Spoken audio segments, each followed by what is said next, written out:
Hello students, हम पढ़ रहे हैं चैप्टर का नाम है physical division of India. The Indian desert कहाँ पड़ता है? अरावली के पीछे। अरावली के पीछे क्यों पड़ता है? क्योंकि जब बरसात आती है, मानसून आता है, तो इधर से जो मानसून आ रहा है, साउथ वेस्ट मानसून, ये इसको क्रॉस करके उधर नहीं जा पाता, जिसकी वजह से बहुत कम पानी बरसता है। कितना पानी बरसता है? Less than 150 mm। ठीक है, ये अरेबियन सी की ब्रांच थी जिधर से साउथ वेस्ट मानसून आ रहा है। एक ब्रांच और होती है साउथ वेस्ट मानसून की, जो सबसे पहले तो अंडमान एंड निकोबार आइलैंड पे जाती है, फिर इधर आती है, ये इधर आएगा, फिर गारो खासी जयंतिया इसको ट्रैप कर लेगा, फिर इधर से ये टर्न हो जाएगा और फिर इधर से घूम के ये रिट्रीटिंग मानसून कहलाएगा, वापस चला जाएगा। तो हमने देखा कि इस तरफ गारो खासी जयंतिया में कम से कम 1200 सेंटीमीटर एवरेज रेनफॉल होती है। वहीं पर अरावली के पीछे राजस्थान में 150 mm से भी कम पानी बरसता है। क्या वैल्यू होगी उसकी? चलो कुछ बताता हूँ।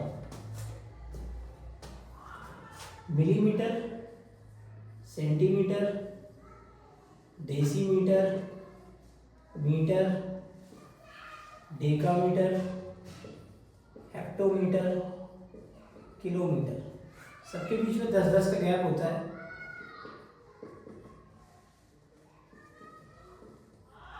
इधर से इधर जाते हैं तो डिवाइड करते हैं, इधर से इधर आते हैं तो मल्टीप्लाई करते हैं।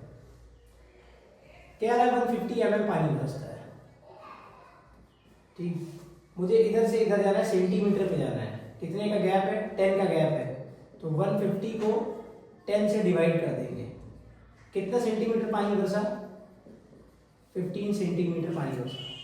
ठीक है, तो 15 सेंटीमीटर लेस देन 25 सेंटीमीटर के आसपास इधर पानी बरसता है। और पानी कम क्यों बरसता है? Due to the presence of Aravalli hills. Aravalli hills कहाँ से कहाँ तक इसका एक्सटेंट है? गुजरात से लेके दिल्ली तक का। तो यहाँ पर बरसात बहुत ही ज़्यादा कम है, तो जो नदियाँ होंगी वो केवल कब अपीयर होंगी? जब बरसात का मौसम होगा। एक लार्ज रिवर का नाम इधर याद रखना, इधर की एक मेन नदी है, उसका नाम है लूनी रिवर। ठीक है, लूनी रिवर जो है वो बरसात के टाइम पे अपीयर होती है। बाकी इसके पीछे क्या बन जाएगा? पूरा डेजर्ट बनेगा। डेजर्ट के कुछ फिजिकल फीचर्स देखेंगे, लैंड फॉर्मेशन देखेंगे। डेजर्ट में सबसे कॉमन क्या है? सैंड ड्यून्स का, यानी कि रेत का उड़ के कहीं इकट्ठा हो जाना। ठीक है, तो जब क्रिसेंट शेप में सैंड ड्यून्स इकट्ठा हो जाएं चंद्रमा के आकार का, ऐसा, तो उसको क्या कहते हैं? बर्चन्स कहते हैं। कैसा शेप है इसका? क्रिसेंट शेप है। लेकिन सैंड ड्यून, और आगे हम निकल जाएंगे, इंडो पाकिस्तान बॉर्डर और इधर साइड एकदम आगे आएंगे, तो किस तरीके के हमें सैंड ड्यून्स देखने को मिलेंगे? ऐसे, जैसे टीवी पे हम लोग देखते हैं जिसपे ऊंट चल रहा होता है, इस तरीके से रेत इकट्ठा हो जाए तो उसको क्या कहते हैं? Longitudinal sand dune. Longitudinal sand dunes.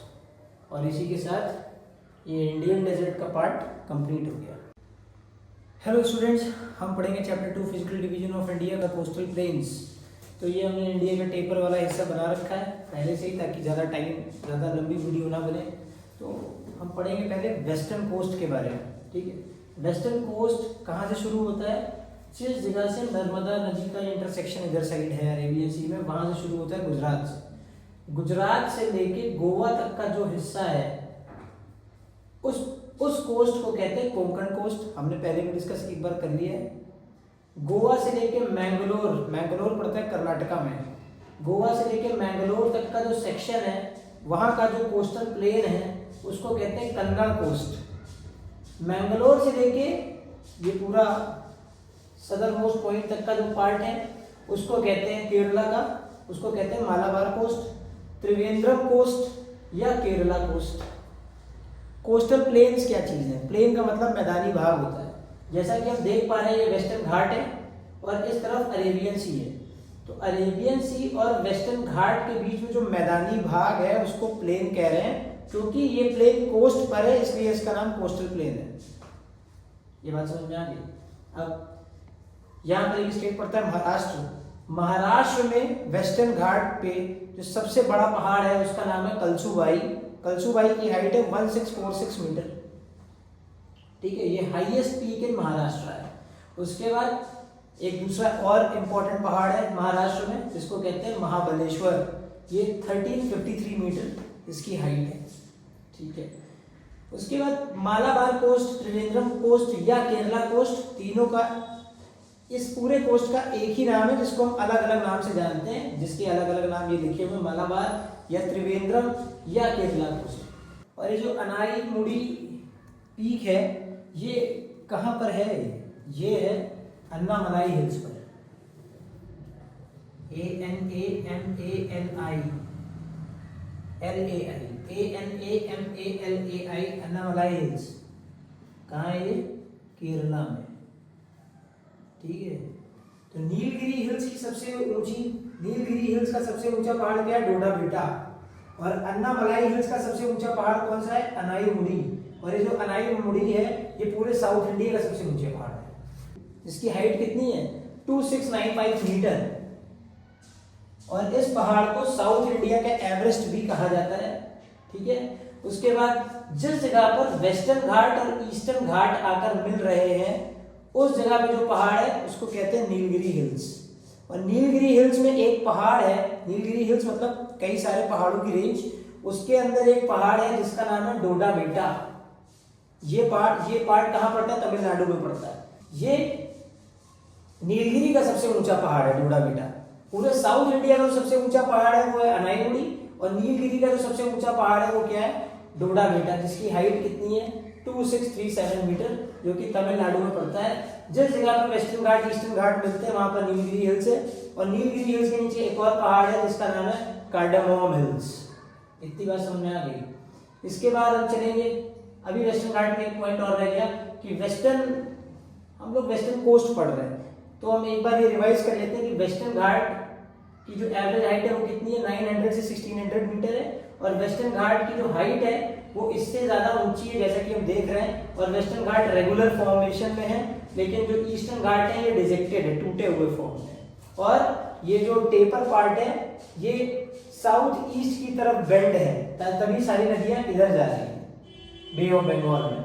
अब शुरू करते हैं हम लोग ईस्टर्न घाट पे या ईस्टर्न कोस्ट। ईस्टर्न कोस्ट शुरू होता है महानदी के इंटरसेक्शन से।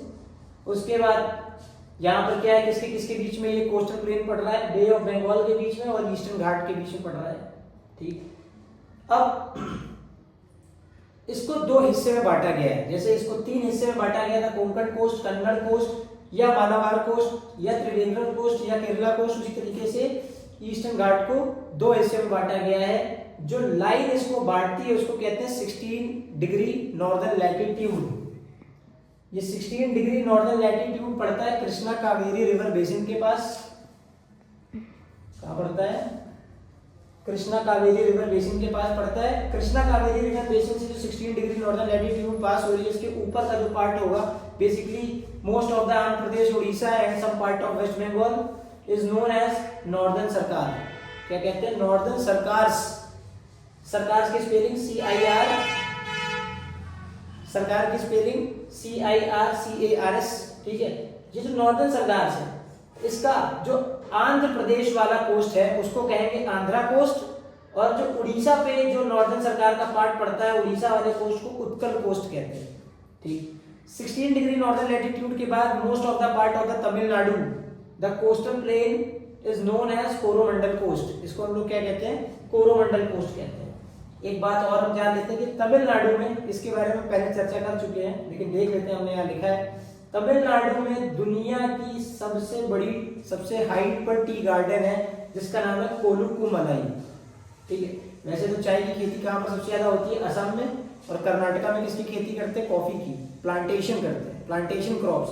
ठीक है, लेकिन सबसे हाईएस्ट टी गार्डन जो है वो कोलुकुमलाई है, कोलुकुमलाई में है, जो कहाँ पर है, तमिलनाडु में, ठीक है। और जो ईस्टर्न घाट है इसकी एवरेज हाइट कितनी है, 600 मीटर। और ईस्टर्न घाट की जो सबसे ऊंची पीक है उसको कहते हैं महेंद्रगिरी हिल्स। महेंद्रगिरी हिल्स कहाँ पड़ती है, उड़ीसा में। और इसकी हाइट क्या है महेंद्रगिरी हिल्स की, 1501 मीटर। और इसी ईस्टर्न कोस्ट पर एक भारत की सबसे बड़ी खारे पानी की झील है, the largest salt water lake on coastal area, Chilka lake. क्या नाम है इसका, लेक चिलिका, CHILIKA, जो कि कहाँ पड़ती है, उड़ीसा में पड़ती है। उड़ीसा में पड़ती है और महानदी के साउथ में है, ठीक है। ये है कोस्टल सबसे बड़ी लेक सॉल्ट वाटर की। अगर इनलैंड पूछेगा, यानी कि ये तो कोस्ट पे पड़ रही है, इनलैंड यानी कि भारत के अंदर सबसे बड़ी सॉल्ट वाटर लेक कौन सी है, तो हम आंसर करेंगे क्या, राजस्थान में सांभर लेक। लार्जेस्ट इनलैंड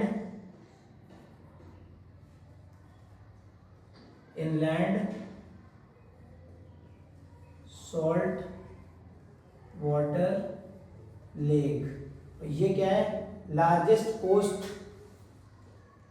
ये क्या है, largest coastal salt water lake है, जो कि जिसका नाम है लेक चिल्का। इसी के साथ में पार्ट 4 द कोस्टल प्लेन्स यही खत्म होता है। Thank you.